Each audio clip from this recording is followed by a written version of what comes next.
Olá, sejam muito bem-vindos. Mais uma edição do Pod do Cabeça Dura. Eu, Cleiton Gonçalves e Fernando Soares, temos o prazer enorme de receber aqui Pedrinho da Mata. Prazer é tudo meu de estar aqui bem acompanhado, ao seu lado, Fernando, ao lado do Cleiton, para a gente poder fazer chegar até os nossos acompanhantes aí do seu podcast para dar essas informações que nós julgamos ser de grande importância. Pedrinho da Mata é engenheiro civil, ele é empresário em Araxá e hoje emprestou seu nome para ser pré-candidato a deputado federal, né, Pedrinho? Exatamente. Eu sempre tive uma militância, sempre tive uma participação na política. Acho que já de bom tempo eu venho me envolvendo tanto na minha busca de um reconhecimento profissional, de um espaço profissional e ao mesmo tempo participando da política, porque eu acho que é essencial. Eu acho que o nosso grande problema do brasileiro, às vezes, é não participar da política. Nós precisamos de participar da política. A democracia, ela persiste de uma condição. Os três poderes foram criados e eles precisam de ser ocupados. E nós estamos, de uma certa forma, deixando isso de lado. E isso é muito ruim. Nós pagamos um preço muito alto. A sociedade paga um preço muito alto por essa situação de não participar. E não participa, às vezes, porque não tem um esclarecimento devido. Pedrinho, então, mas você vai largar a sua carreira de empresário, suas empresas, suas coisas, para se lançar num negócio de risco, não é não? O que faz um deputado federal, Pedrinho? Fernando, vamos lá, pelo risco que você está dizendo. Assim, ao longo de toda a minha vida, eu sempre busquei adquirir conhecimento, busquei ter uma participação, busquei ter um crescimento. E fui também participei de várias outras situações, inclusive da política em si. Mas nunca fui político profissional. E tenho o entendimento que a gente tem que acabar com essa condição de político profissional. Nós precisamos de gestores, seja nos três poderes, salvo o judiciário, que em muitos casos se entra por concurso, os outros são cargos eletivos que deveriam ser automaticamente sempre mudados. Você não pode ter ali uma frequência de que a pessoa fica repetindo aquele mandato e que vem também numa sequência de pai para filho. Então nós precisamos de pessoas que tenham experiência, que tenham capacidade, pessoas que já fizeram, que sabem a dificuldade de fazer para ocupar uma condição de ser um gestor e dizer como tem que ser feito. Pedrinho, mas a história mostra, a história conta que o eleitor não se encanta com essas histórias, com essas palavras. O eleitor gosta de ser seduzido, ele gosta de que tenha, assim... os políticos, os profissionais, eles falam exatamente o que o eleitor quer ouvir, diferente da gente que é empresário, que está na labuta no dia a dia. Como você pretende, na campanha, se acontecer, se ainda é pré-candidato, lidar com isso? Como você pretende falar o que o eleitor quer ouvir, que seja música aos olhos do eleitor, Pedrinho? Com certeza você pode ter. Nós iremos levar a verdade ao eleitor. Nós iremos mostrar para ele que a possibilidade de haver mudança está na mão dele. Que nós precisamos de fazer essa transformação dentro desse meio político nosso. E que essa transformação pode trazer um resultado interessante. Então nós precisamos de quê? Não ter o político profissional. Nós precisamos de ter gestores, pessoas com capacidade de dizer o que tem que ser feito, Fernando. Então, o que nós vamos fazer é isso. Eu não quero iludir ninguém. Nós vamos fazer uma campanha limpa, tranquila, mostrando da nossa capacidade, mostrando o conhecimento que eu adquiri ao longo dessa minha vida. Eu tenho hoje 56 anos. Eu iniciei a minha vida muito cedo, aos 12 anos já trabalhando em açougue, mas com uma perspectiva muito grande, de que precisava de estudar, adquirir condições realmente de desenvolver. E isso foi acontecendo. E o poder da transformação é que traz os bons resultados. Então eu sempre quis isso. E com muito sacrifício, mas que era um sacrifício muito gostoso naquela época, e com a oportunidade de várias pessoas que cruzaram o nosso caminho, que ao longo desse período foram nos ajudando, foram nos alimentando nessa busca do conhecimento, eu adquiri uma condição de passar por um curso técnico, de passar por um curso de engenharia, de montar uma empresa, de ter uma movimentação, de ser professor na faculdade. Então foi toda uma vida, todo um desenvolvimento. Se isso me aconteceu e se eu pude ver ao longo dessa caminhada as dificuldades que a gente tem, eu não poderia hoje ser portador desse conhecimento, não me coloco melhor do que esse ou do que aquele, mas me coloco numa condição de poder dar uma grande contribuição para o desenvolvimento desse país. E esse desenvolvimento passa por dentro do Congresso. Então você me perguntou o que é um deputado federal. Um deputado federal é o que representa uma região. A Câmara dos Deputados, ela representa o povo do Estado. O Senado Federal é tido como a representação do Estado. Então, nós temos 3 representantes no Senado Federal e temos 53 por Minas Gerais. Isso é qualitativo de acordo com a população.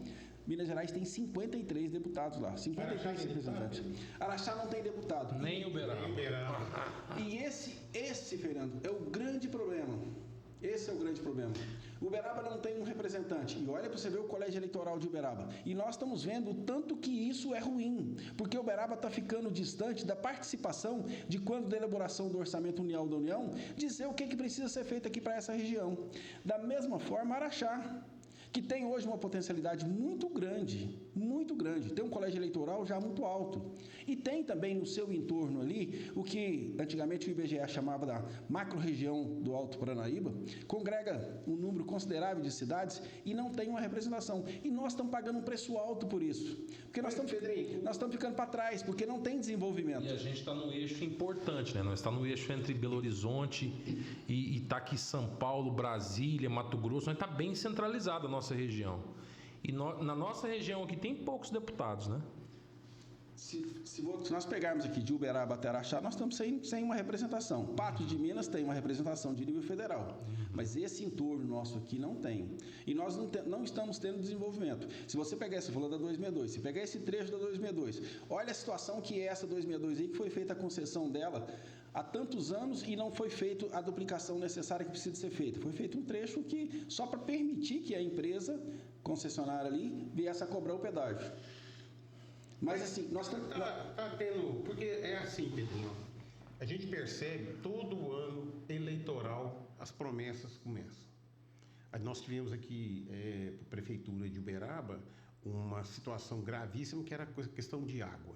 Na época da eleição passada para o prefeito, houve... Aí os projetos acontecem, tudo acontece, tudo parece que vai fazer, vai acontecer.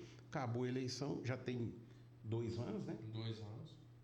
E até hoje, nada. Aí quando seca, aí começa de novo. Aí São Pedro joga água para o assunto. Araxá tem o governador Zema, que foi por 1 mandato e meio, né? Ele já não é governador mais. Teve algum benefício Araxá com o Zema governador? Fernando, vamos lá. Você falou do problema de água de Uberaba. Esse é um problema municipal. Ainda mais aqui que você tem uma não, eu falei por conta da eleição municipal. Você tem a CODAL, que é de Uberaba mesmo, que é uma autarquia municipal que tem que resolver os problemas dessa natureza.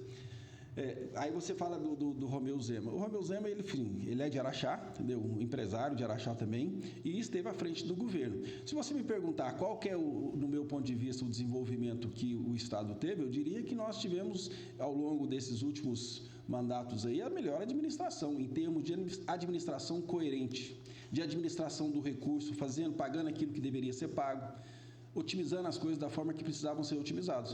O problema é que, muitas vezes, ele não faz para agradar. Então, politicamente, é tido como, não é um político bom. É o que você falou, você tem que ficar falando para as pessoas o que elas querem ouvir. E, muitas vezes, você não tem essa condição. Então, o exemplo do Zema é um grande exemplo. Eu caracterizo o Zema como uma boa gestão, realmente, para o Estado de Minas Gerais e colocou o Estado de Minas Gerais nos trilhos para se desenvolver. E, se continuar com essa mesma situação, nós vamos ver resultados bons lá na frente. Então, o que nós precisamos é pessoas com capacidade, pessoas que já fizeram, que já deu a demonstração, que sabem como fazer para ocupar esses cargos. Agora, nós precisamos de mostrar para o eleitor. O eleitor, ele é diversificado. Pedrinho, mas você não vê ficar travado dentro de uma bancada? Por exemplo, tem uma bancada tal aqui, aí eu sou o deputado sozinho, um exemplo. Se caso o eleito for, um exemplo. Você não vê que trava muito o presidente do partido, a bancada, essa turma tudo, porque é um jogo muito complexo de entender. Por exemplo, o brasileiro às vezes ele faz o seguinte: ele vota no cara de uma determinada chapa e o outro que está embaixo, vou dar um exemplo municipal, para ser mais prático. O prefeito, por exemplo, é de tal e vota na bancada dos vereadores totalmente contrário aos pensamentos do prefeito. No caso do presidente da República, a mesma coisa. Você não vê que às vezes tem uma trava, que isso pode travar essa situação desse tipo de o eleitor votar dessa forma? Você acha que não breca o cara para estar liberando essas emendas, essas coisas? Essas negociações não é complexas? Sim, muito complexo, por falta de desconhecimento. O eleitor não tem esse conhecimento. Na verdade, esses poderes, eles são independentes. Então, o poder judiciário, o poder legislativo e o poder executivo. Os três poderes foram criados com as suas obrigações. Eles são independentes, mas eles se comunicam.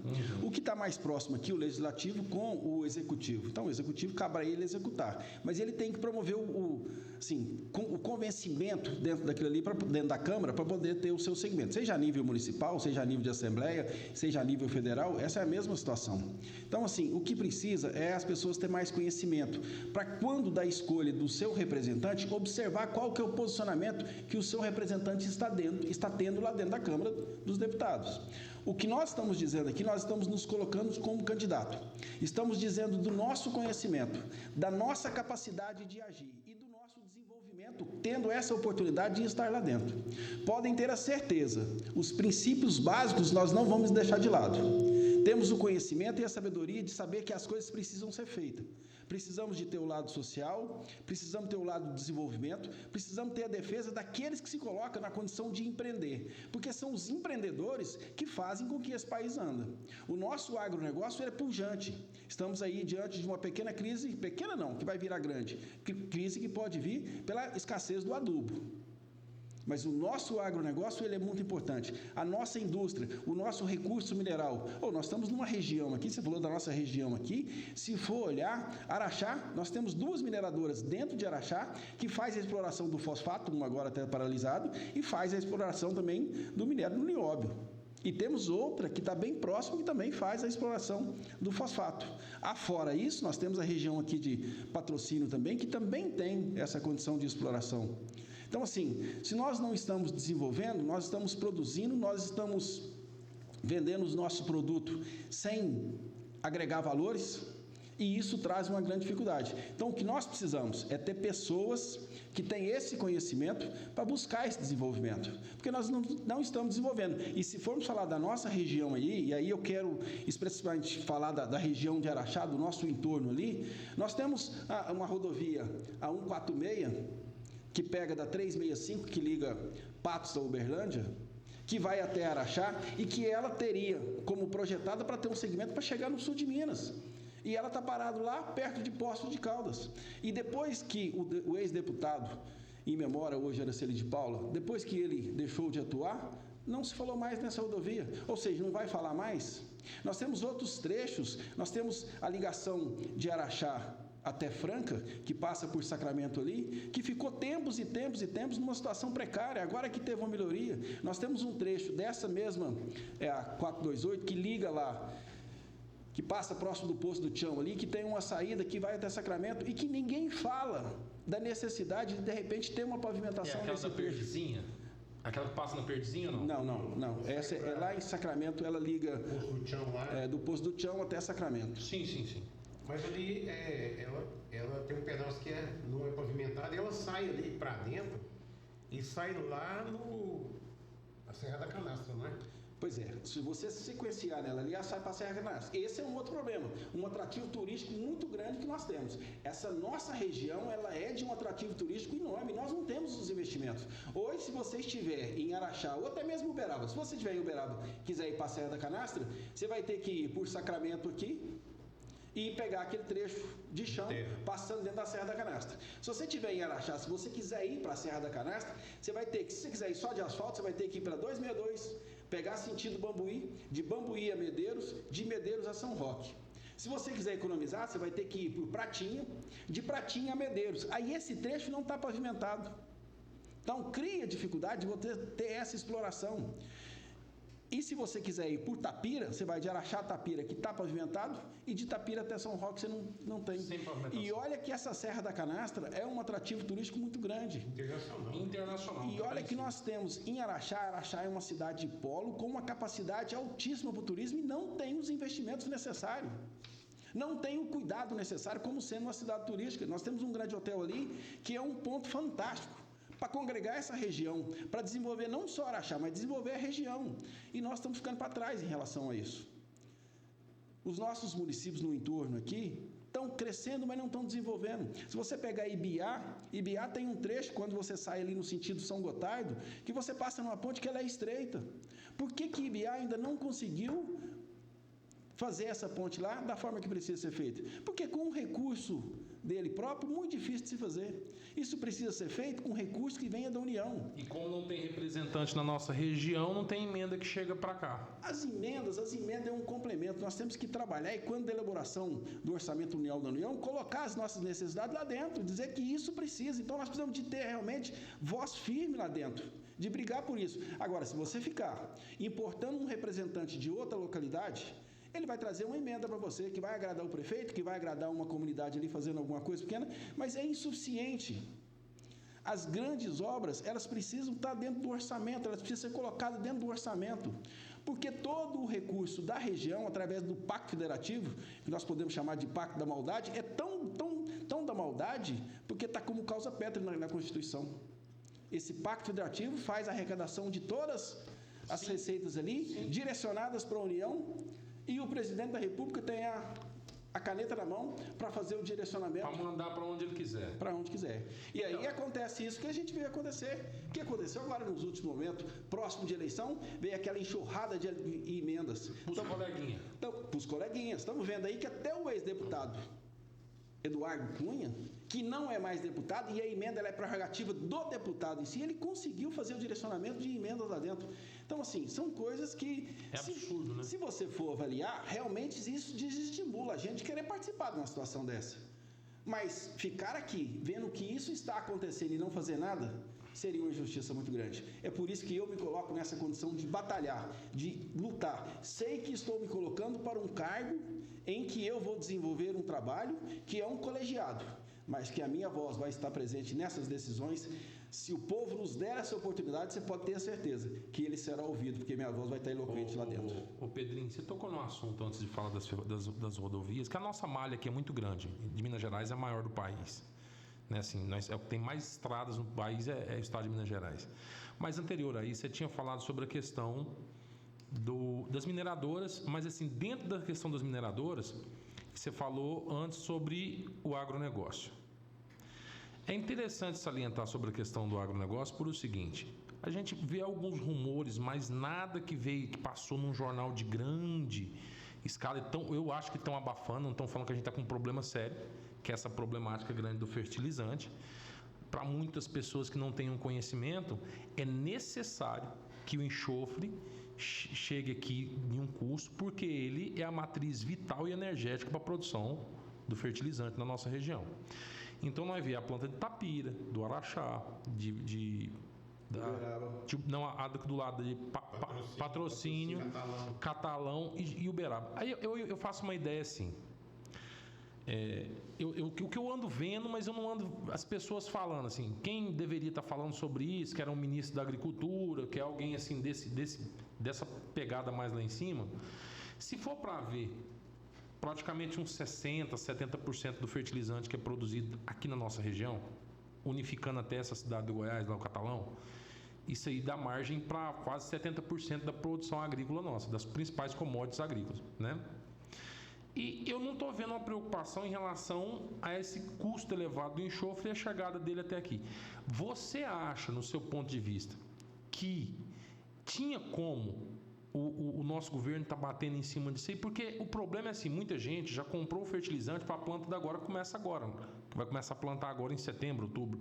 Alguns vão começar a plantar nas próximas chuvas.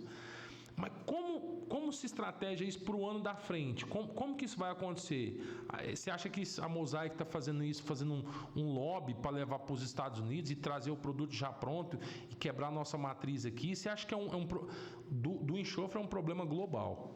Mas o que você acha que politicamente podia fazer uma costurada para a coisa acontecer? Porque eu acho que não estão prestando atenção e no ano da frente que vai ter um problema maior. O que você enxerga disso aí? Bom, vamos lá. Você me perguntou a minha opinião em relação a isso, a participação do ministro da Agricultura, junto com o presidente da República, junto com todo o corpo que ele tem ali, que tem que policiar essa situação e tem que trazer uma resposta para isso. Isso cabe a ele. Quem faz a gestão dessa situação econômica do país é o presidente da República, junto com o seu seu corpo técnico ali. Então, cabe a ele. Ele tinha que já ter tomado essa medida.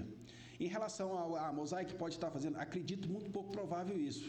Porque nenhum empresário, nenhuma empresa, nenhum grupo iria fechar uma empresa, igual foi fechado lá em Araxá, deixar de produzir e ter um prejuízo tão grande como estão tendo com aquilo ali parado.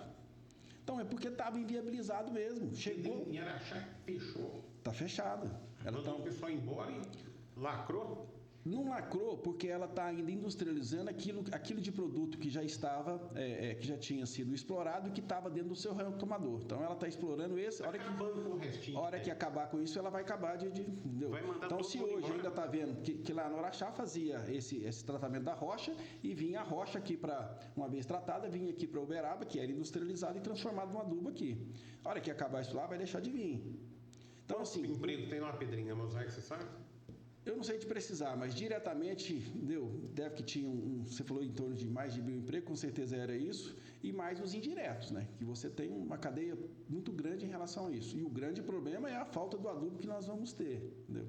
Então é o seguinte, eu me lembro que no ano de 1990, 88, 89, foi dito que a mineradora lá em Araxá estava passando por uma dificuldade porque ela tinha que pegar o ácido sulfúrico e transportar ele para Araxá.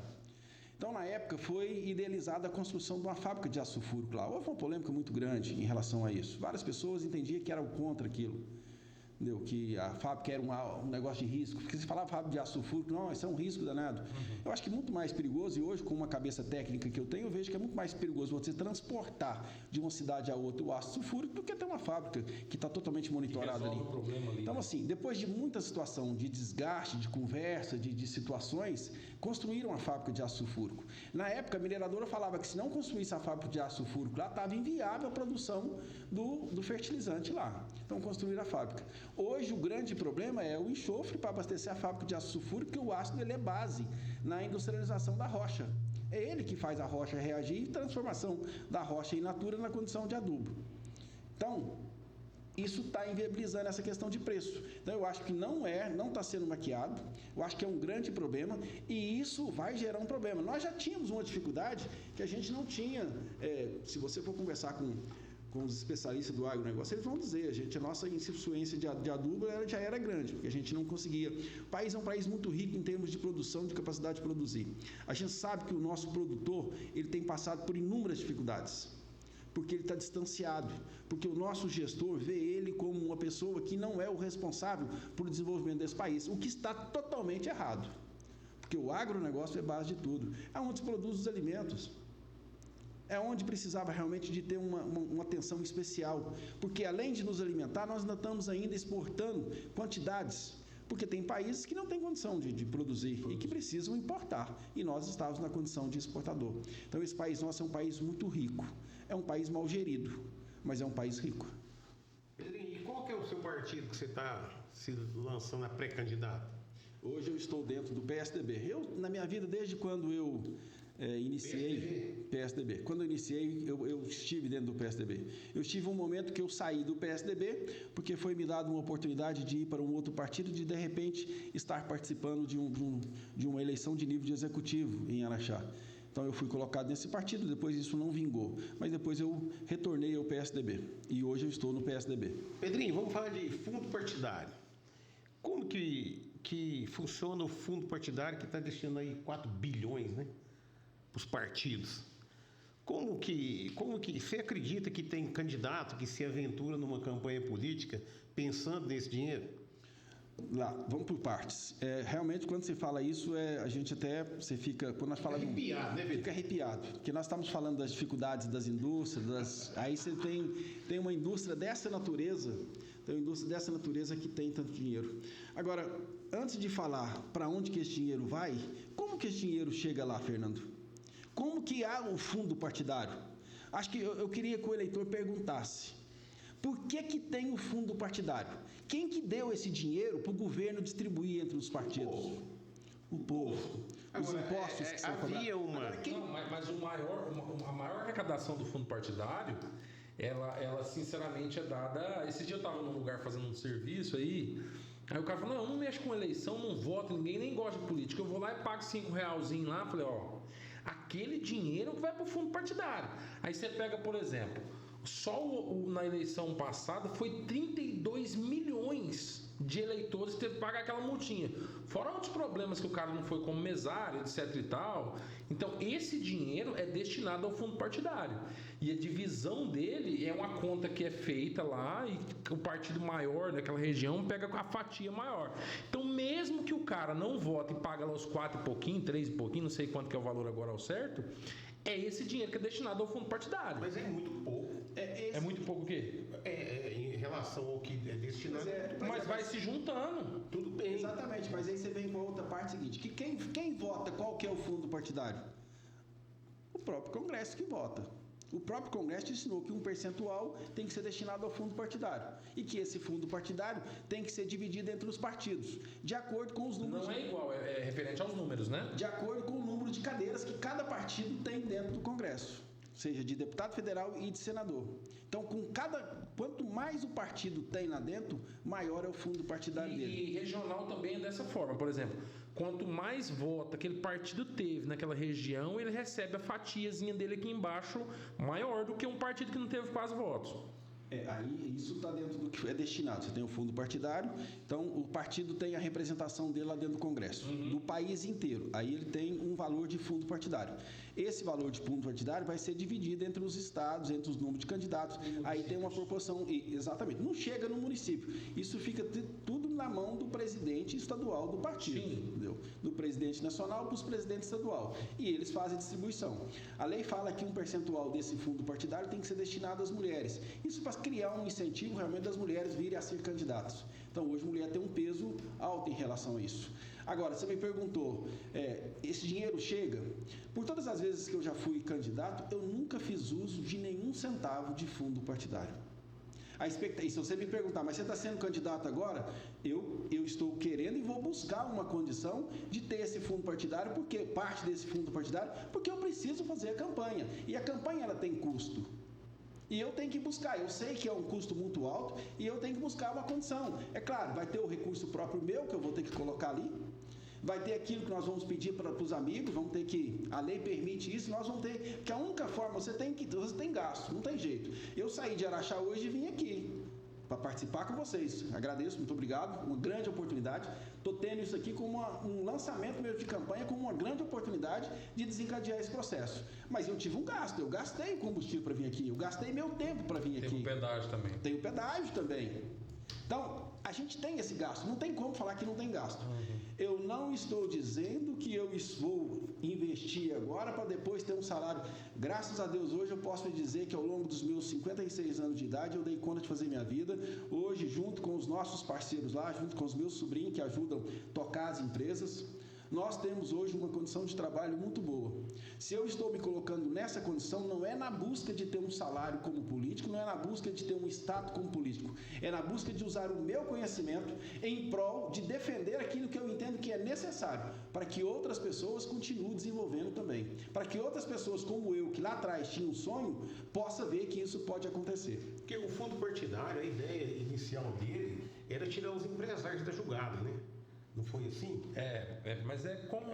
As empresas, os empresários financiavam o candidato e depois o cara, empresário, ele...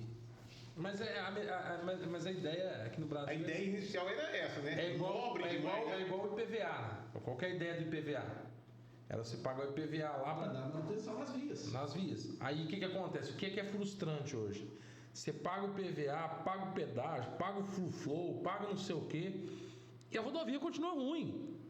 Não é complexo um negócio desse? É muito complexo. Essa questão do fundo partidário, Fernando, ela é muito delicada e precisa estar de olho. Ela precisa ser discutida, falada, precisa ser gritada isso. Você precisa... Porque é 4 bilhões, não é? Nós temos que entender o seguinte, pessoal, quando eu perguntei se o eleitor sabe da onde que veio esse dinheiro, é porque esse dinheiro vem realmente do nosso sacrifício aqui. E não é o sacrifício do empresário, não. Não. É o sacrifício do trabalhador, aquele que se coloca menos favorecido. Mas, Pedrinho, é o seguinte, eu vejo, eu penso, percebo, olho para todo lado, aqui a gente não tem partido, passou aqui para dentro, a gente é apartidário. Mas a gente vê as discussões aí, por exemplo, quando você fala do Bolsonaro, ou quando você fala do Lula para o eleitor do Bolsonaro ou para o eleitor do Lula, a primeira coisa que o cara fala, mas o Lula também rouba, mas o Bolsonaro também rouba.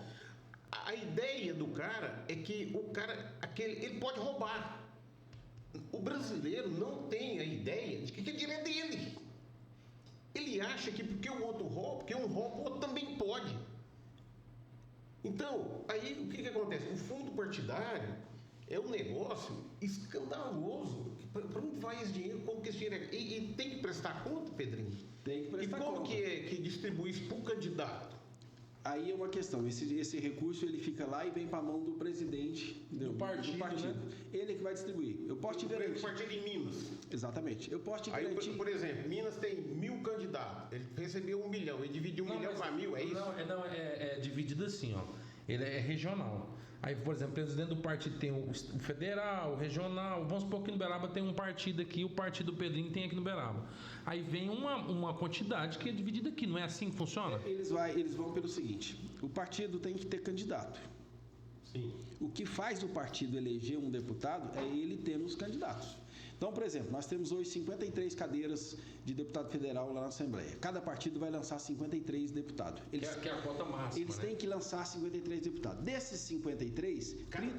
Cada partido. Ele pode, é o máximo que ele pode. Porque, por exemplo, como permite Minas ter 53... O máximo que cada partido pode lançar é 53. Ele pode lançar menos. E aí, com uma questão: 30% tem que ser do mesmo sexo. Eles falam 30% tem que ser mulher. Não, 30% do mesmo sexo. Pode ser 30% de homem e 70% de mulher. Como o número menor de interessados em participar de mulheres é maior, então você tem menos mulheres, é por isso que fala 30% de mulheres. E é na proporção. Se você não tiver 30% de mulher, você não pode ter 70% de homem. Se você tiver só 20% de mulher, vai baixar os 70% lá. Aí você não lança os 53 candidatos. Mas pode ter 50-50 também, né? Por exemplo, 50 de 30 mulheres. 30 é mínimo, né? 30 é mínimo. Pode ter 50-50, não tem problema. 30 é o mínimo. Aí o seguinte, se você não tem candidatos, se você lança menos de 53, aonde que está o problema aí? De repente você não conseguir fazer a legenda. Você não fazer a cadeira, né? Fazer o quociente, que é a determinação lá do número de cadeiras que você vai fazer. Coeficiente eleitoral. O coeficiente eleitoral. Por isso que os partidos ficam atrás de ter candidatos. Aí alguns candidatos que eles veem que tem uma condição boa, já tem uma participação, eles incentivam aquele candidato e faz com que o recurso, recebe mais. Com que o fundo partidário chegue até ele. Ele acaba tendo um a mais. Pedrinho, e esse dinheiro do fundo partidário, ele cai no seu Pix, na sua conta? É o seguinte, a lei fala que você tem que ir como candidato. Então, por exemplo, eu estou como candidato em Araxá. Nós estamos à frente do PSDB de Araxá. Antes do dia 30, eu tenho que abrir uma conta específica do partido. Você não pode movimentar o dinheiro de outros lugares, né? Só relacionado você tem que abrir uma conta específica. Conta política, vamos dizer assim. É a conta do partido. Sendo candidato, uma vez registrado e tendo um CNPJ, eu tenho que abrir uma conta específica para o fundo partidário. E eu tenho que abrir uma outra conta específica para doações. Então, se você quiser me doar um valor, você vai ter que depositar naquela conta minha que eu abri específica para as doações. E depois você tem que fechar essas contas e prestar conta dessas contas. Existe tramóias que as pessoas fazem? Infelizmente existe, entendeu? Mas a lei é clara em relação a isso. Você tem que prestar conta. Então é dessa forma que a coisa acontece. Então, em tese, o dinheiro é todo gasto, justificado e está tudo certo. Você tem que prestar conta. Se você tiver as notas, fez o pagamento, eu vou pagar para você, te contratei para trabalhar na minha campanha. Eu vou ter que te fazer um pagamento. Você vai me emitir um recibo, você vai me emitir uma nota e nós vamos justificar com essa nota aquele pagamento que saiu da conta. Tem que prestar conta. Tem que prestar conta. Precisa prestar conta. Então, assim, o que precisa realmente é a gente trazer esse esclarecimento para o eleitor. Quem cria a condição de ter essa farra tão grande que tem lá em cima é o nosso trabalho aqui embaixo. E não é, às vezes as pessoas ficam lá, o empresário é que é o responsável. O empresário é aquele que está se colocando numa condição de transformar um produto. E a transformação desse produto gera um emprego. E esses empregos são desencadeados. E não estamos falando do emprego do nível técnico, não. Estamos falando do emprego, inclusive, da diarista, que hoje tem a diarista que vai lá. Para ela ir na casa de uma pessoa, aquela pessoa tem que ter um rendimento para poder dar conta de pagar para ela. E se essa pessoa está contratando um diarista, é porque ele não tem tempo de limpar a casa dele, ele tem que trabalhar. Então, ele está trabalhando em uma condições. Agora, o que eu sempre falo é o seguinte, nós temos que ter evolução. Nós não podemos deixar que uma pessoa seja diarista a vida inteira. Nós não podemos... A gente critica muito o gari, nós chamamos ele de lixeiro. Quando passa pelo caminhão na gente, a gente às vezes olha com o lixeiro. O lixeiro é uma pessoa de suma importância. Para a sociedade. Talvez o mais importante, porque nós estamos começando a passar por uma situação delicada agora. A hora que não tiver mais ninguém para estar naquela condição de coletor de lixo ali, eu quero ver como que nós vamos fazer. Porque aí não vai adiantar você ser um médico, não vai adiantar você ser um engenheiro, não vai adiantar você ser um juiz, porque o lixo vai estar lá na porta da sua casa, ninguém vai recolher ele. Então, aquela pessoa, ela tem uma importância muito grande. Agora, o que não pode é uma pessoa ficar lixeiro a vida inteira. Ele precisa de ter uma evolução. Ele precisa de começar a desenvolver. Nós temos que criar essa condição para ele. Se ele não nasceu de um pai que tinha uma condição de dar uma vida diferente para ele, ele precisa começar trabalhando de lixeiro, ele precisa ter uma condição de ser ofertada a ele uma educação, para que ele tenha um ganho de conhecimento e ele vá prosperando na vida e vá tendo evolução. O grande problema nosso foi de não permitir que as pessoas de menos de 18 anos pudessem trabalhar. E quando fizeram isso, foi quando da instituição do ECA, que entenderam que era a preservação das crianças. Muito pelo contrário. Se você for buscar um entendimento, você vai ver que aquilo ali foi feito porque a nossa previdência estava numa situação muito delicada. Porque as pessoas se aposentavam muito cedo. As pessoas que começaram a trabalhar com 12 anos e era carteira assinada, que naquela época podia, quem conseguia trabalhar e de carteira assinada, trabalhava de carteira assinada, com 35 anos de serviço, você estava aposentando com 47 anos. Mas aqui, Pedrinho, é um pouco complexo tudo isso em relação a esse negócio do 18 anos. Eu também sou contra. O cara começa a trabalhar 18 anos, porque 18 anos ele vai entrar no mercado de trabalho e não sabe fazer nada sem ter nenhum treinamento. Mas essa relação toda de trabalho, além de tudo, muita gente não entende. E eu penso também que o que acontece? Tem a questão de outras porcentagens de dinheiro. O grande problema que nós temos no Brasil, que eu vejo, além disso, igual essa questão do previdenciário, que ninguém fala, mas 9% de todas as operações mercantis já tem que ser destinada para lá. Então, se fosse para ver, era para ter superávit. Mas da onde foi? Igual, por exemplo, não vamos nem falar da Previdência Social, não vamos falar da Previdência, por exemplo, um exemplo claro aqui, ó, dos Correios. Olha que coisa maluca. Os caras tinham uma previdência própria, aí os caras têm que sair de lá agora e ir para o INSS lá, para outro sistema de previdência, porque foi tirado, foi roubado dos caras. Pensa bem, o cara está na instituição pública, passou num concurso público e tá lá agora, abriu lá o chamado lá, para os caras pedir demissão voluntária. Peraí, se uma das coisas fundamental que o cara entrou lá para ser funcionário do Correio era ele não poder ser mandado embora. Ele tinha uma estabilidade, ele estava convicto que ele trabalha de carteiro, de motorista, de entregador, virar o chefe do Correio, sei lá o quê, ia subir dentro da instituição e no final da vida dele, aqui ó, agora você vai aposentar. Olha o que fizeram com o Correio, cara. Pois é. Olha para você ver. Quando a gente fala da Previdência... Você entende? É complicado, porque quando esse país, nós somos um país de muitas leis e talvez não tenha aplicabilidade correta da lei. Porque se tivesse, ele funcionaria. Porque as pessoas... se eu estou trabalhando, quando da implantação da CLT você ia trabalhar de carteira assinada ali, você já tinha um recolhimento e hoje o trabalhador não sabe disso, mas o trabalhador, ele fala que tem um salário baixo, porque eles falam que o salário mínimo é 1.600. Na verdade, o empregador, para ele, o salário mínimo é 3.200, porque custa para o empregador isso. Porque ele tem que pagar 1.600 para o empregado e mais 1.600, até um pouquinho mais ali, de imposto que está em cima, que é um dinheiro que deveria ser do empregado. Só que se o governo falar para ele, você vai receber 3.200 e você tem que me pagar 1.000 aqui de imposto para garantir a sua seguridade social, o cara, ninguém vai pagar. Ninguém paga. Então ele colocou essa obrigação em cima do empregador. É uma maldade ali de não esclarecer isso, mas colocou em cima do empregador. O empregador é responsável. Aí o trabalhador acha que aquilo não é salário, mas na verdade é. E esse seguro que é feito através disso aqui teria que garantir a condição do trabalhador, tanto de assistência social, a sua saúde, a sua necessidade de afastamento e também a sua aposentadoria. Ô Pedrinho, mas olha só, todas essas questões aí, do cara ganhar 1.000 e o empresário pagar 2.000 e não sei o quê, isso tudo foi votado e aprovado no Congresso, né? Pelos deputados, né?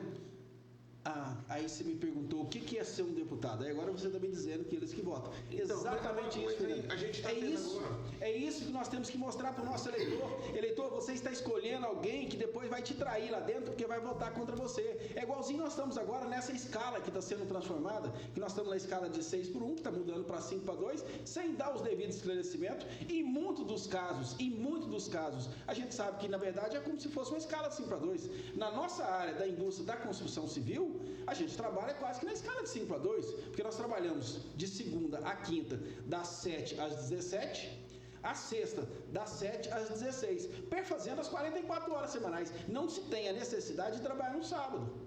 Por que em algumas situações tem a necessidade de trabalhar no sábado? O comércio tem a necessidade de trabalhar no sábado. Então, o que precisava discutir é uma condição de rodízio nessa situação, e não de falar que a escala está errada, porque nós estamos mexendo em 4 horas de trabalho, e que vai criar um transtorno muito grande e vai onerar em muito o nosso produto. Então, assim, o que há, Fernando, é o que você falou. Aí os deputados vão e embarcam numa situação de falar, opa, vamos trabalhar 5 dias por semana, você vai poder descansar 2.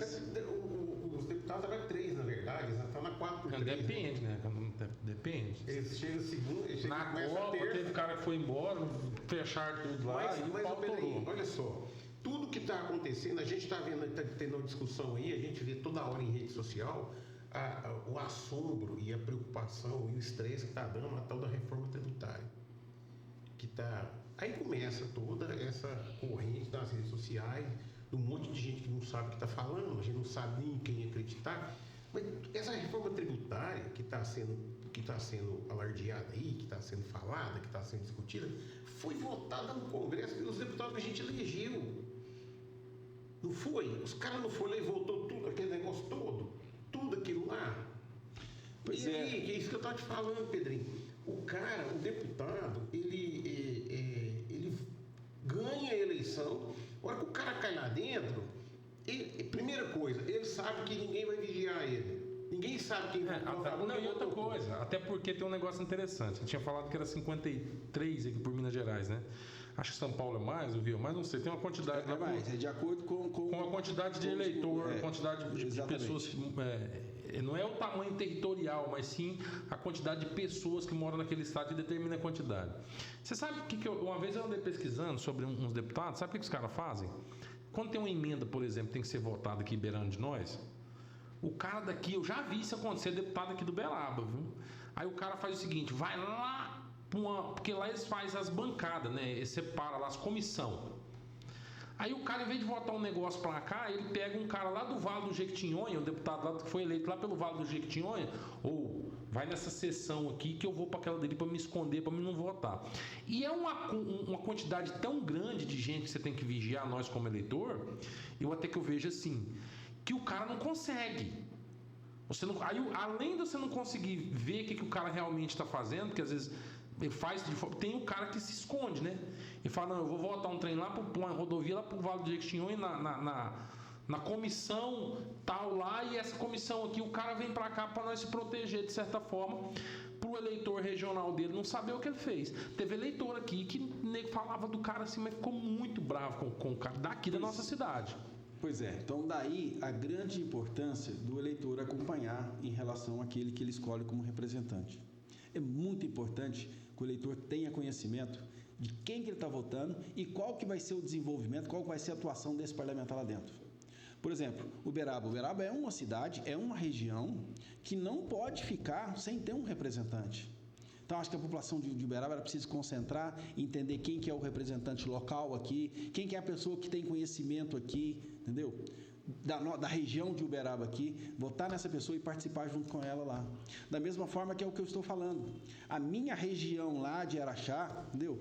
É importantíssimo ter um representante, porque nós estamos ficando para trás do desenvolvimento. Aí se você me perguntar, mas você está vindo, você não quer voto de Uberaba? Quero, nós vamos ter os nossos conhecidos aqui, que nós vamos pedir voto. Porque o deputado federal, ele é por Minas Gerais, ele não é por aquela região só. Então eu tenho vários conhecimentos, pessoas que conhecem a gente, que sabem da minha participação, eu tenho a expectativa que os meus colegas engenheiros vão entender que o nosso trabalho como representante do Conselho Profissional foi um trabalho bem feito. E que se nós levarmos para dentro do Congresso Nacional toda essa nossa experiência de estar participando junto com eles ali no Conselho Profissional, profissional vai trazer bons frutos. Então eu espero que os meus colegas profissionais façam essa pesquisa em torno do meu nome e me dê essa oportunidade de ser o representante da engenharia lá dentro do Congresso Nacional. E nós vamos ser. Você pode ter certeza. Eu acho que a engenharia não tem bancada lá, não. A engenharia não tem bancada. Mas você pode ter certeza, se nós tivermos essa oportunidade, nós vamos defender os nossos colegas engenheiros, porque é hoje uma das profissões que está sendo esquecida e que está sendo muito bagunçada e que tem uma capacidade técnica muito grande para contribuir com o desenvolvimento desse país. E se não está fazendo é porque não tem uma representação, não tem uma defesa forte lá. E se você me perguntar qual que é essa defesa? Nós passamos por uma reforma da 866, que é a lei de licitações, que hoje colocou numa condição, as obras são elevadas a uma condição de leilão. Ou seja, perdeu toda a capacidade técnica e o nosso conselho se escondeu, não participou da discussão e nós não tivemos deputados lá dentro, engenheiros, para defender isso. Se você me perguntar, mas não tem nenhum engenheiro lá dentro do Congresso? Tem pessoas que têm a formação de engenheiro, mas que nunca foram de engenheiro, não sabem o que é ser engenheiro, não desenvolvem um trabalho de engenheiro. Então, às vezes, não fez a defesa. Ou está representando a classe. Não fez a defesa que precisava de fazer. Então, nós iremos buscar esses votos nessa condição. Nós iremos pedir aos nossos colegas engenheiros, que conhecem da nossa participação enquanto engenheiro, para nos dar a oportunidade de ser o seu representante.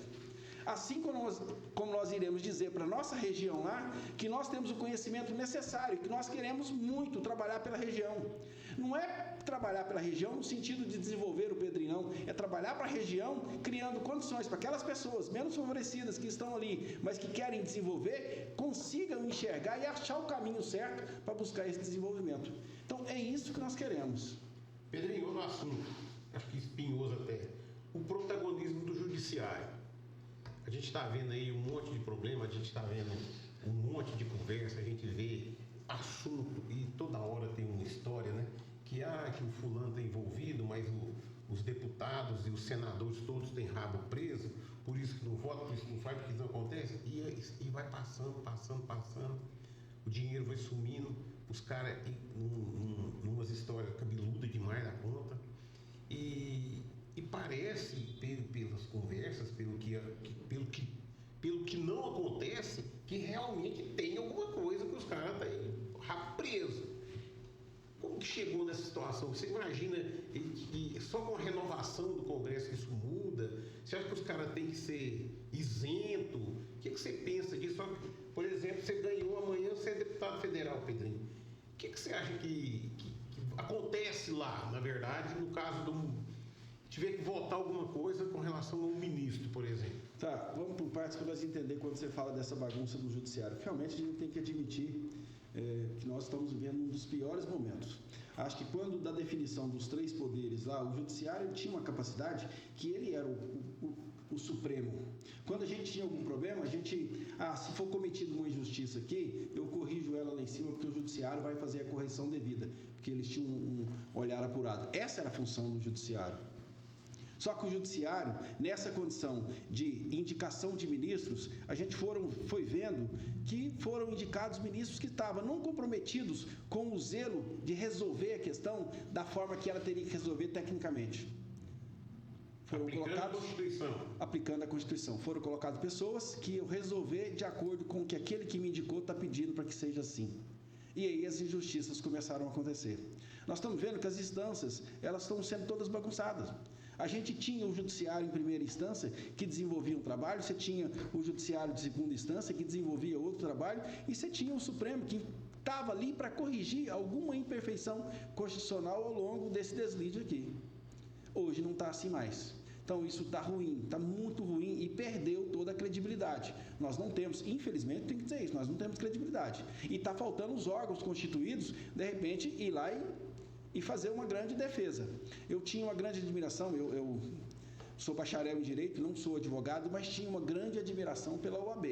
O trabalho que a OAB fazia na representação dos seus profissionais. Hoje eu já não consigo te dizer que eu tenho essa mesma observância em relação à OAB, de dizer que a OAB faz um trabalho muito bem feito. O nosso conselho profissional de engenharia, eu sei que ele fica para trás, não faz a defesa necessária. Nunca fez. A OAB fazia. Hoje eu estou sentindo falta da OAB, porque a OAB já tinha que ter participado mais efetivamente, de não deixar essas coisas acontecer da forma que estão acontecendo. Então nós estamos indo para um caminho que de repente as injustiças vão aumentar. porque você não tem mais. Perdendo. O Congresso pode fazer uma coisa, não pode, Pedro? O que você acha? Em relação aos ministros, cabe ao Senado julgar os ministros, tanto de alguma denúncia, de alguma situação, de alguma apuração e até da promoção do impeachment de algum ministro. Só que quem que é o Senado? Quem é o Senado? Quem é o Senado? O Senado é a casa... O Senado é o céu na terra. O Senado é a casa revisora. Então, os projetos, as emendas, os processos passam dentro da Câmara dos Deputados Federal e passam para a revisão do Senado. A Câmara do Deputado Federal, o deputado federal, cabe a ele elaboração de leis e cabe a ele a abertura de comissão de inquéritos, propor. E cabe ao Senado fazer a revisão. E em condições que os dois atuam junto, a gente fala que houve a reunião do Congresso Nacional, que aí você tem a Câmara dos Deputados junto com o Senado. Com o Senado. Então, se você for olhar a essência, a lei ela é muito bonita. O que está havendo, às vezes, é um descumprimento. Porque hoje nós estamos vendo uma perda de tempo muito grande. Enquanto que esses 513 deputados estariam que estar preocupados, discutindo situações para resolver essa questão que nós estávamos falando aqui, ó, que é a questão do alto preço do enxofre, que está ocasionando essa grande crise aí na produção do adubo. Eles estão lá discutindo se o fulano roubou, se o ciclano contribuiu, se vai abrir para impeachment de um, gastando um desperdício danado de tempo ali, um dinheiro danado, e não estão lá trabalhando da forma que deveriam trabalhar. A moda vai cancelar o processo, né? Assim também o Senado. Assim também o Senado. E assim também o Judiciário que está. Então, assim, nós estamos aqui embaixo, produzindo, se esforçando, gerando impostos, colocando uma riqueza muito grande lá em cima, e aquela... Tem uma música aí que fala aqui, do Zezé de Camargo e Luciano, que ela fala: tem alguém levando lucro? Então, essa questão dos impostos é um negócio interessante. Você tocou nesse assunto e está dentro desse âmbito que a gente está falando. Olha que coisa maluca. Esse ano nós bateu o recorde de como de pagou imposto. E tem muita coisa que não entrou. A multa do carro não entrou, uma multa não sei o que, não entrou no impostômetro lá não. É só imposto de operações mercantis. E aí a gente anda assim, frustrado de saber que não está tendo retorno daquilo, sabe? Porque eu acho assim é igual, por exemplo, o cara lá na igreja, vou dar um exemplo esporádico, não estou falando de religião, de qualquer, mas é uma congregação de pessoas, vamos falar assim, é uma união de pessoas, uma assembleia, o cara paga o dízimo lá, o pastor pôs um banco novo. Tá vendo resposta do que está acontecendo. Porque aqui embaixo, né, o cara pôs um banco, mudou a igreja para outro lugar maior para caber mais gente. Quando você vê assim que nós teve sempre superávit de impostos e não vê o negócio retornando, a rua está esburacada, a rodovia não foi pavimentada, e você vê só entrando dinheiro da mão do povo, tem um impostômetro lá que é um painel lá que mostra que 24 horas os impostos caindo. E cadê, cara? Como é que pode, né?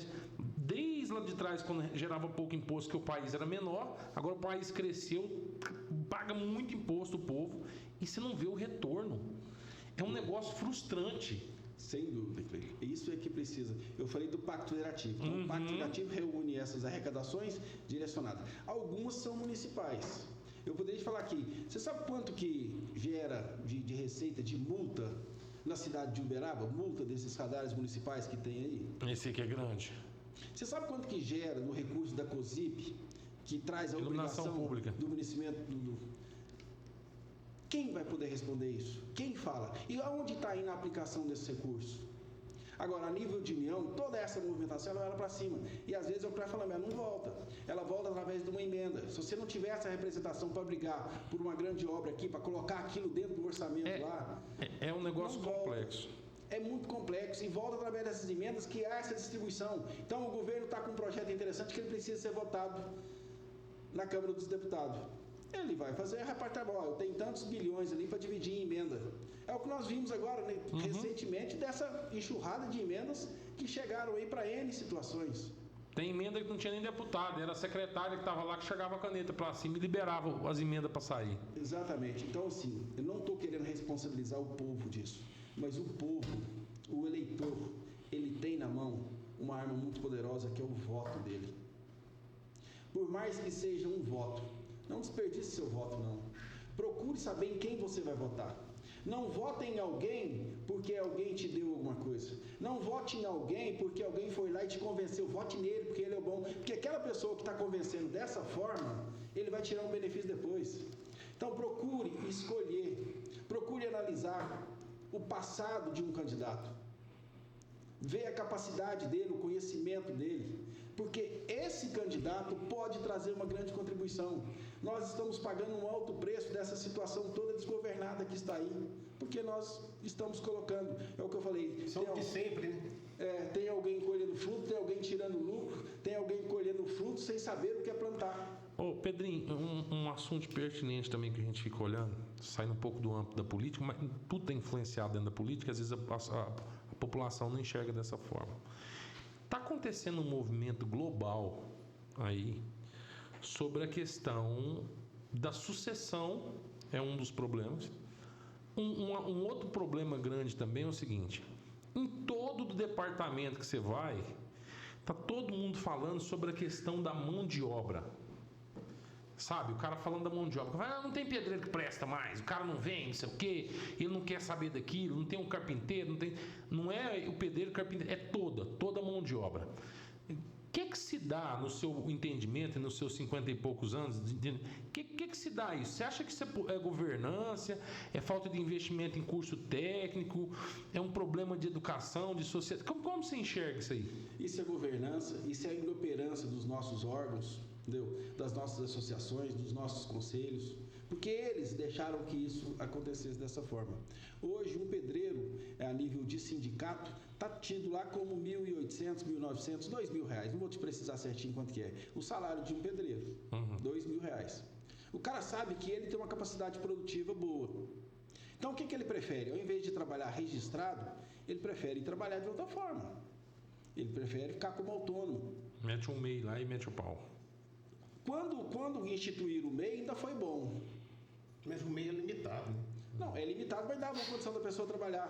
Agora, nem o MEI mais estão fazendo. Agora estão prestando serviço ali por dia. Está errado? Não, as pessoas têm que buscar uma condição. Só que ele não contribui com a Seguridade Social. Aí, isso vai desencadeando uma situação. E outra coisa, aí, hoje, se você for trabalhar, se você vai trabalhar registrado, você tem esse salário de 1.800. Se você for trabalhar de Uber, nós ficamos falando, a gente sempre critica, que os engenheiros estão tudo trabalhando no Uber. Se você for trabalhar de Uber, você ganha muito mais do que isso. Se você for trabalhar de diarista, uma diarista cobra hoje em torno de R$200. Ainda é barato ainda, porque para fazer um trabalho que elas fazem, ainda é barato. Mas cobram R$200, não é registrado. Então, não é, Cleito, que nós estamos tendo um apagão de mão de obra igual está sendo dito, não. O que nós estamos tendo é uma escassez e as pessoas que estão aí, ela não quer estar dentro daquele enquadramento que faz a instituição ali de dizer que nós estamos um número X de carteira assinada no país. Tem muita gente trabalhando. Na nossa área da construção, você vai em alguns loteamentos que foram construídos, os chamados loteamentos fechados, os novos ali, aquilo ali é um canteiro de obras para todo lado ali, tem gente trabalhando sem o EPI, gente trabalhando sem o uniforme, gente trabalhando numa condição totalmente irregular, que é o que a lei não determina que seja. Você não acha que, você como pré-candidato a deputado, que isso deveria ter um olhar lá mudar de lei? Vou te dar um exemplo. O cara vai trabalhar por dia de pedreiro, ele vai construir uma casa para você. Ele está lá na sua casa trabalhando, um salário de 1.800 que você falou que é da categoria, você está pagando pelo 4, 5 mil, porque a produção dele é boa. Aí o cara está lá trabalhando, acontece um acidente, o cara fica sem um braço lá, por exemplo. Aí acabou a condição dele. Aí o culpado é você. Você que é o culpado. O cara, ele pega e ele não é mais o cara que estava ganhando, estava trabalhando, não. Aí ele é o cara injustiçado que estava trabalhando para você, construindo a sua mansão, por exemplo.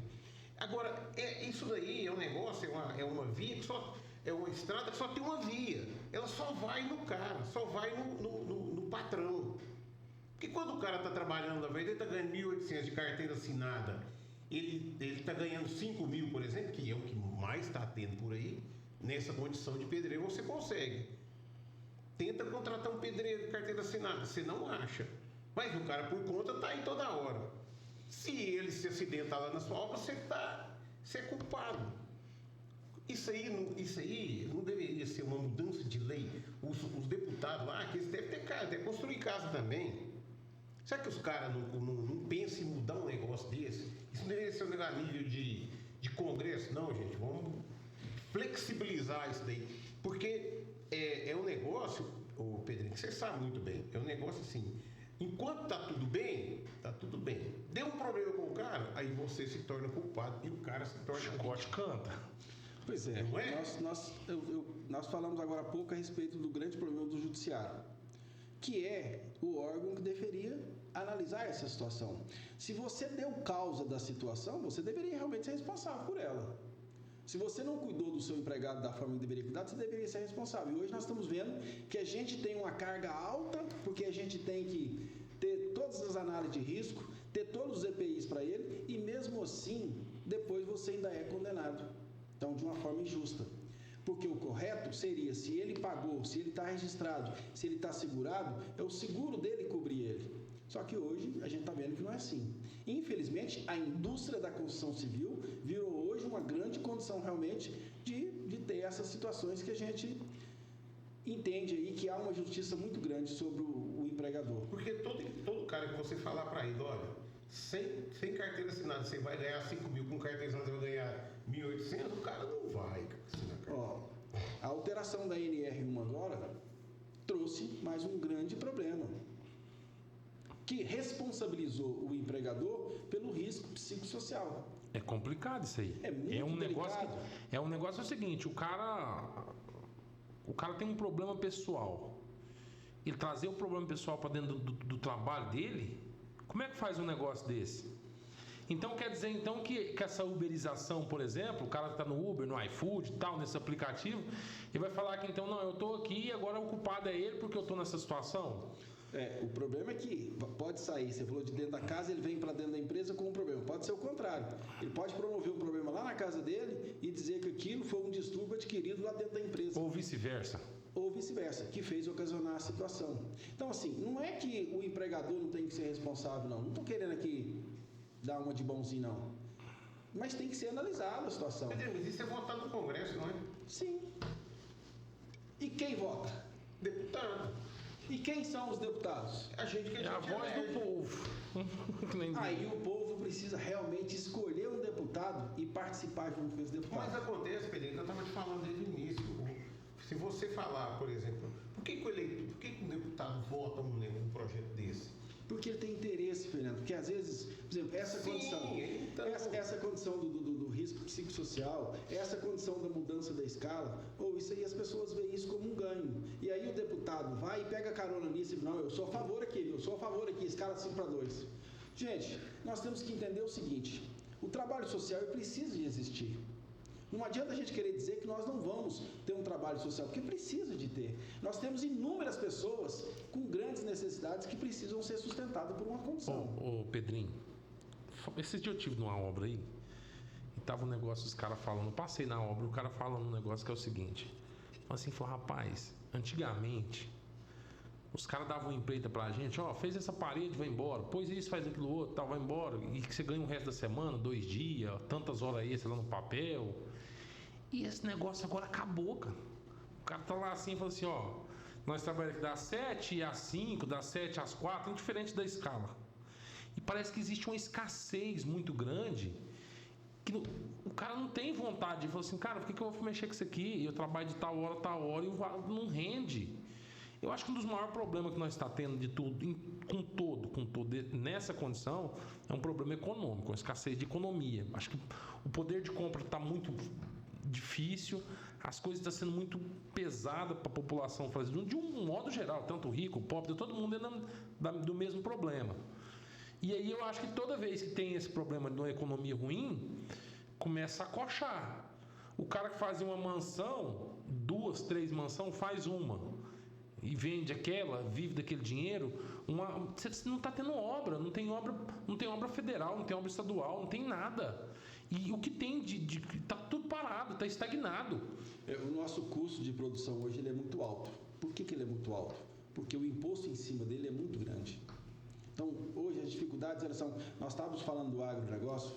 Imagina o que é você arar a terra, tratar a terra, esparramar a semente, Tem cuidar um para ela, fertilizante que agora vai dobrar de preço, né? cuidar para ela germinar, cuidar da produção ali para começar a produzir, para não ter nenhuma praga, fazer a colheita, armazenar, distribuir, entendeu?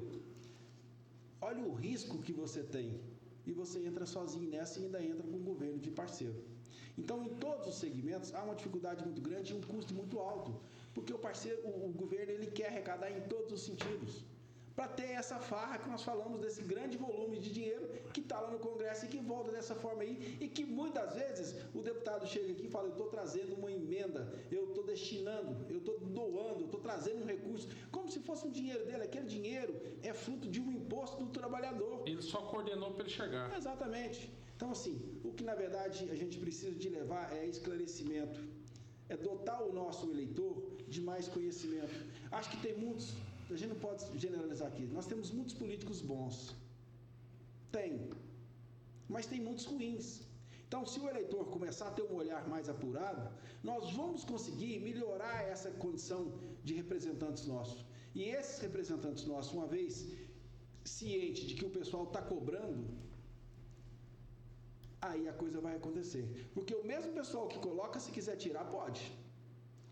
Você pode? Pedrinho, a gente já está com 1 hora já, né? Mas deixa eu te perguntar o que é opinião pública e como que a opinião pública afeta um político? Como que um político percebe a opinião pública? Tem percepção disso? Sim, ué. Ele vê que se as pessoas estão se mobilizando por um caminho, ele quer ir junto naquele caminho.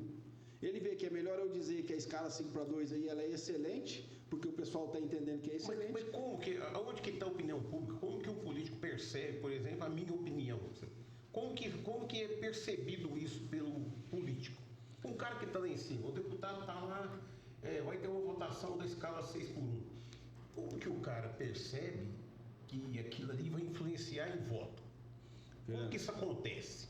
Antigamente... O Nicolas votou a favor, não é? Eu acho que votou.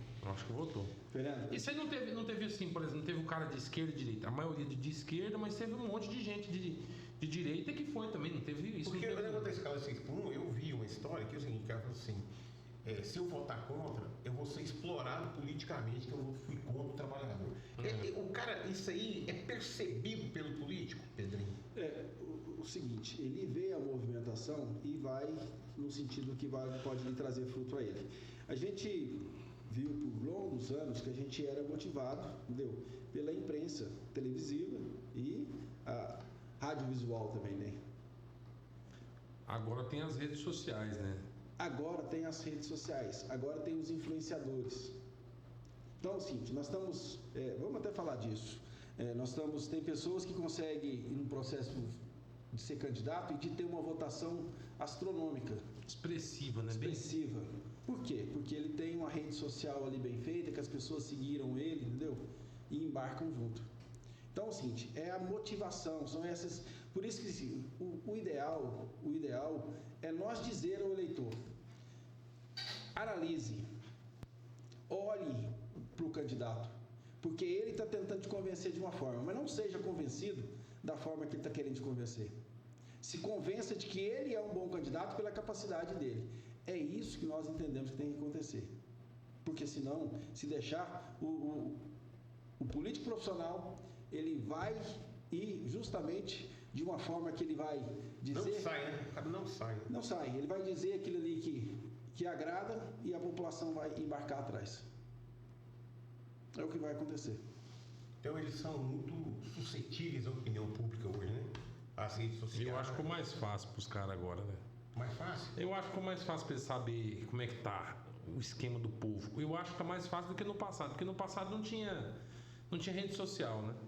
Então tem um assessor ali que vê uma manchete, vê um canal de TV, vê essas movimentações. É tudo online, né? Inclusive teve até um cara aí uma vez, eu não lembro o nome do cara aí, ele inventou um documento lá, vamos fazer umas assinaturas aqui, papo, movimentou um negócio grandão, depois, ele nem político era, fez uma movimentação desse jeito, pela internet. Mas tem alguns casos, por exemplo, que tem sucessões familiares. Se você pegar no Nordeste, por exemplo, Tem umas coisas lá que acontecem lá que chega a ser anomalia. Dentro do âmbito político. Em todo lugar, aqui em Minas também a gente tem. Se você for olhar, nós temos um deputado federal que é filho de ex-deputado, que é filho de ex-governador, que está bem na sucessão. São pessoas que pegou a profissão do pai ali em si, né? Então ele ainda mais fazendo uso da lei que não pode trabalhar até os 18 anos. Aí chega a 18 anos e já pode ser candidato a vereador. Então nunca fez nada, não tem experiência nenhuma, às vezes já vira vereador. E dali começa uma carreira política, ele vira carreira política. Eu tenho orgulho de dizer, sou filho de pai e mãe analfabeto. Não falo isso para menosprezar os meus pais, muito pelo contrário. Que Deus o tenha, meu pai, mas ele me deu o ensinamento que a gente tem que ter uma educação digna de ser homem. E minha mãe batalhou como lavadeira de roupa para me ajudar a estudar. E eu busquei esse conhecimento. Não tem vergonha nenhuma de dizer isso.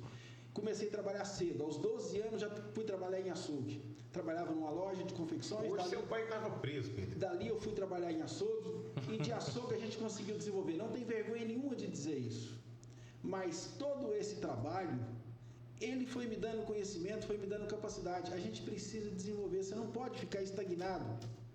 Você não pode esperar chegar a 18 anos para você começar a sentir as necessidades. Eu gosto muito de cozinhar. As pessoas perguntam, você aprendeu como? Porque eu tive que cozinhar, ué. Tem gente que não sabe fritar um ovo. Não, nós precisamos de fazer para poder depois dizer como que tem que ser feito. Isso é importante. É isso que precisa. E a gente espera que esse país entre num caminho aí, que a população desse país entre por um caminho de entender que nós temos muitos recursos que precisam ser explorados e que podem trazer grandes frutos. Mas nós não podemos continuar nessa situação de ser passado para trás. E esse caminho passa obrigatoriamente pela política, né, Pedrinho? Não tem como, passa pela política. Querendo ou não, tem gente que fala, eu não gosto de política, não me envolvo com Não política. fala de política comigo, Não nem fala gosto de política comigo. Mas nós somos autodependentes, porque quem define toda a situação é os três poderes. E os três poderes é constituído de política. Sempre será. Se nós não participarmos, nós vamos ficar sempre passados para trás. Pedrinho, muito bom o papo. Mais alguma coisa, Cleiton? Foi esclarecedor. Não, eu acho que eu só te falo que você não tem a conversa do político profissional, mas tem muita virtuosidade. A gente está em rede social, a gente deseja boa sorte nessa sua pré-candidatura, mas o feeling, o negócio do político, porque virou um negócio, né, Pedrinho? A política virou um negócio. Você vê um político profissional conversar, o cara contar a história, o cara ele promete mesmo. E ele se convence e convence os outros de que vai acontecer aquilo mesmo sabendo que não. Não é assim, Pedro? Eu queria, Fernando e Cleito, dizer o seguinte, nós estamos ainda numa pré-campanha, então não há o pedido de voto. Então eu não estou pedindo voto agora, e você pode ter certeza que também na campanha nós não iremos pedir voto. O que nós iremos pedir ao nosso eleitor é que faça um estudo a respeito da nossa pessoa, que avalie a minha condição de vida, a minha condição de aprendizado por todas as experiências que tive, seja como funcionário público, seja como empresário, seja como professor. Avalie tudo isso que eu estou colocando agora para ter o entendimento se nós temos a capacidade de ser esse ente que nós estamos propondo a ser. Então, é isso que nós iremos tentar discutir. Não queremos iludir ninguém, muito pelo contrário, queremos ser uma opção. Isso aí. Boa sorte então na sua caminhada. Deus proteja. E outra coisa, então, a gente teve um problema aqui, o seguinte, teve umas pessoas aí que foi candidato, veio aqui, uns não quiseram vir. Se você for eleito lá, quando passar todo esse processo, você vai voltar aqui para contar para nós como é que é a parada lá em cima? Pode ter toda certeza. Pode ter toda Aí certeza. vai cobrar. Nós vamos voltar aqui. Então, os acompanhantes aí do podcast do Cabeça Dura, pode ter a certeza que nós estamos aqui se apresentando para vocês e vamos estar aqui para dizer para vocês como que as coisas estão funcionando lá dentro do Congresso. E isso é compromisso. Pode ter certeza. Então tá ok, Pedrinho. Muito obrigado pela sua Obrigado presença. pela participação, pela disponibilidade de vir de Araxá aqui participar conosco. As portas estão abertas. Olha, se sua candidatura se concretizar, quiser voltar aqui, estaremos aqui à sua disposição. E que qualquer um que queira vir aqui. Tá aberto aí para quem quiser. Extremamente democrático. Pedrinho, mais uma dúvida que você acha, olhando pelo âmbito mesmo, que você não. Você acha que nós conseguimos fazer muitos deputados aqui na nossa região, seja eles estaduais e federais? Você acha que nós conseguimos fazer, por exemplo, se o Uberaba, você acha que faz? Você acha que faz um monte? Não sei o que. O Uberlândia fez um monte de gente. Você acha que existe essa possibilidade? Você está vendo uma caminhada assim ou não? Nós temos um colégio eleitoral que é suficiente para ter esse número grande de deputados. O Uberaba tem toda a condição de fazer 2 federais, 2 estaduais, tranquilamente. Já teve 7, né? Já. Como não tem nenhum, estou falando em 2, para pelo menos 2. Mas se você pegar o colégio eleitoral aqui de Uberaba, no entorno todo aí, e olha que nós temos necessidade, nós falamos de rodovia, que nós temos necessidade de ter grandes investimentos aqui na região. Então, é hora de pensar nisso. Então, assim, eu acho que tem condição. Araxá e região também tem condição de ter um representante federal e tem a necessidade de ter um representante federal. É só realmente discutir, analisar. Vai ter outros candidatos? Vai, é direito de ter candidato. É direito do candidato de fora ir lá? É. Agora, o que precisa é o eleitor estar ciente da necessidade dele e fazer o uso do voto para suprir essa necessidade. De escolher um representante que depois vai representar ele, vai defender ele. Necessário é, Cleito. Tomara que isso concretize, porque a nossa região aqui é uma região muito rica e uma região que precisa ser defendida lá no Congresso Nacional. Verdade. Obrigado, gente. Obrigado, Pedrinho. Eu aqui agradeço a oportunidade e diria o seguinte: vocês estão dando uma grande contribuição, porque hoje, com a internet, o que vocês estão fazendo aqui em tirar esse tempo, promover essa entrevista, traz esclarecimento para as pessoas. E vocês estão de parabéns, porque às vezes a gente não tem espaço em outros locais. A mídia, ela também é muito interesseira. Ela age de acordo com o interesse. E eu vejo que vocês estão de parabéns por ter montado essa estrutura aqui e desenvolver esse trabalho sem nenhum comprometimento do que está vindo por trás. Ok, muito obrigado. Até o próximo. Se Deus quiser. Se Deus quiser.